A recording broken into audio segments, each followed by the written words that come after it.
gonna be my AP portfolio video. I'm gonna show you my pieces in order. I have all of what I said about each piece in here, and then I'll explain to you, kind of give you some tips if you want them. Not really, because I don't know if I'm fully like, I don't know if I'm, how do I say this? I don't know if I'm fully not eligible. I don't know if I'm fully,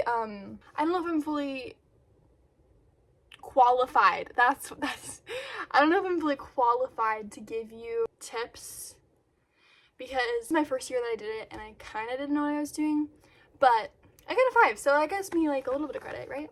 First, I guess I will show you what I wrote for my overall like theme and inquiry. So if you didn't know, with AP drawing, you have sustained investigation, which is basically like a theme or like a question that you're trying to answer with your portfolio.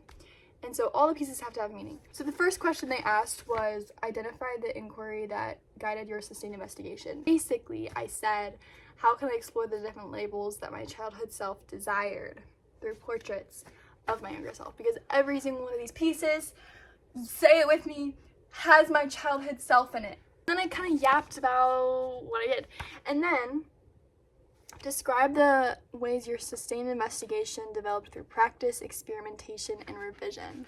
Basically, I said before my portfolio was more focused on the general feelings of my younger self.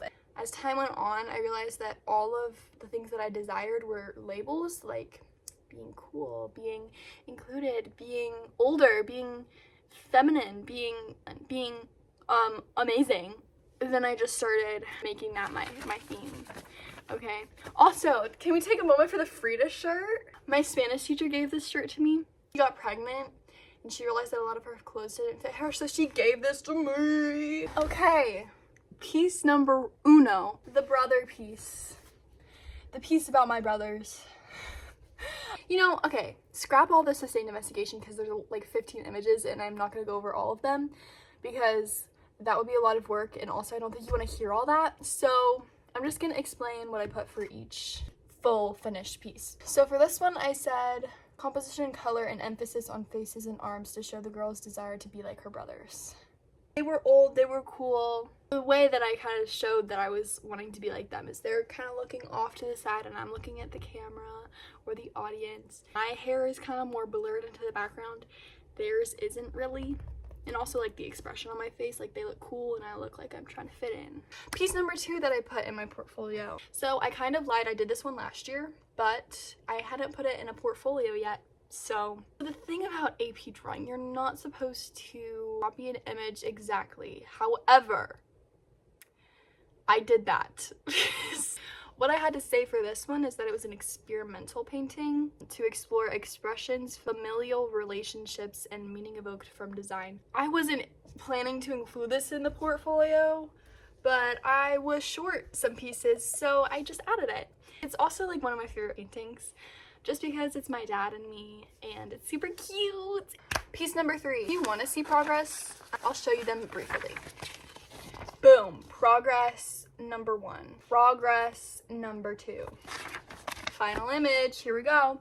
This one, my mom put in a frame because I gave it to her. She's the best. This one, I said, composition and color choice used to display feelings of admiration and wanting to grow up. I'm really proud of this piece, not because like I think it's that good, but because I feel like I went in a different direction than I normally do, because I love painting like faces, like close-up shots of stuff. I'm not huge on backgrounds or like full body shots, but that's what this was, and I actually had a lot of fun painting it. The staircase shines. Ooh! Pretty cool, right? Pretty cool. Brief progress photo. That's probably one of the worst slides I have, but oh no, this is the worst slide that I have. Freaking just testing oil paint and acrylic paint on wood. It's a mystery how I got a 5. This girl, I found this photo of me looking cool with flowers, and I thought, wow, that would be a cool thing to paint, so I painted it. And I thought it kind of was like desire to be cool in the face of beauty and innocence and adolescence. You know what I'm talking about? If you don't know what I'm talking about, it's fine because it's art and It's subjective. What I said for this one was desire to be cool, shown in dark background, plus shadows contrasted with the purity of youth in flowers. Oh, that's so deep. Let me see if I can recreate this. I have flowers. They're in a Coke bottle. Bro, that's pretty good. Quick progress for ya. Sketchbook page. This is my least favorite piece just because it's boring and I feel like not that good and the proportions are off maybe a little bit.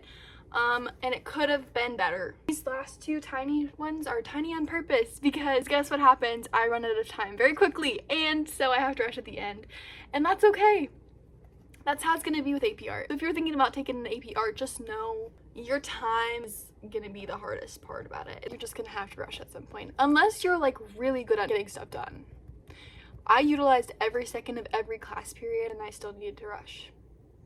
Which, like, I guess a lot of AP Art students like work on stuff outside of their class, but I didn't have that kind of time. So, boom.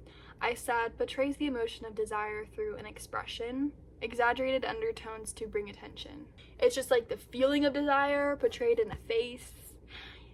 It's kind of a stretch. All of it kind of is. When you want to paint something, you paint it. And that's kind of my philosophy. When I got an idea to paint something, I just made it fit the theme that I was looking for. Yeah, just choose like an overall theme that you're okay to adhere to for a while, but don't be afraid to experiment in that theme. All my like overall theme was just like childhood or like portraits of my childhood self.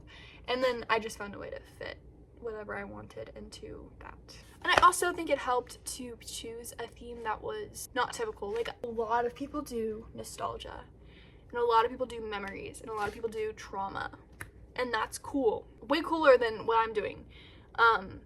But it has been done a lot, so the College Board may not like it as much. Take that with a grain of salt. I don't really know what I'm talking about. Progress photo, that's not really a progress photo, it's really just photos that I didn't choose. Progress photo of my favorite piece! That's basically just me choosing the background. First photo. Oh, it has a photo of me working on it. So that's pretty cool. You can put photos of yourself. That was the last image, I believe. She's so cute.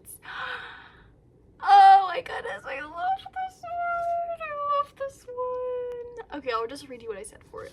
Pinkness and stroller to emphasize desired womanhood, plus messy hair and face to show youth contrast. Basically just a girly cutesy painting. Like I really just wanted to paint cutesy girly stuff. The background is like messy cutesy. I'm very messy cutesy. Have you ever seen someone more messy and cutesy ever? That's gonna be everything I made for my portfolio. I really enjoyed this whole process. I had a lot of fun. There's also another part of the portfolio called your selected works. And so I chose this one, this one, this one, that one, and that one. Which one did I not choose? Oh, the only one I didn't do was this girl. So, I'm sorry this is not very tippy. I kind of just showed the artwork off. But yeah.